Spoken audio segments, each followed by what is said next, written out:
کادرانی یەکێتی نیشتیمانی کوردستان لە چەمچەماڵ تاکید لەسەر گرنگی بەستنی کۆنگرەی چوارەمی یەکێتی دەکەنەوە و ڕایدەگەیەنن بەستنیە و کۆنگرێ بۆ پێشخستنی یەکێتی و خزمەتکردنی زیاتری کوردایەتی پێویستە. یەکێتی نیشتیمانی کوردستان وەک زەرورەتێکی مێژووی وەک زەرورەتێکی ئانیش بۆ زەرورەتێک بۆ ئێستا بێگومان گرنگە کۆنگرە بۆ ببەستێت لەبەرەوەی یەکێتی کاریگەریکی زۆری هەیە لەسەر ڕەوشی ژیانی خەڵک لەسەر ڕەوشی ناوچەکە لەسەر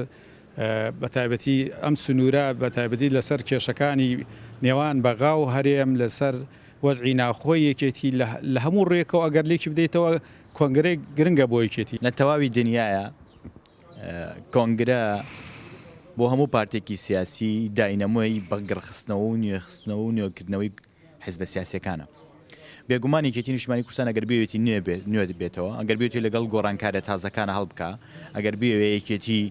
ببێتەوە پارتە سیاسیەکەی کە ڕۆڵی سەرەکی و سەرێکی تریشی هەبێت لە ساحەی سیاسیە لە هەرێمی کوردستان پێویستی بە سازدانی کۆنگرەیە. ئێمە وەک گەنجانی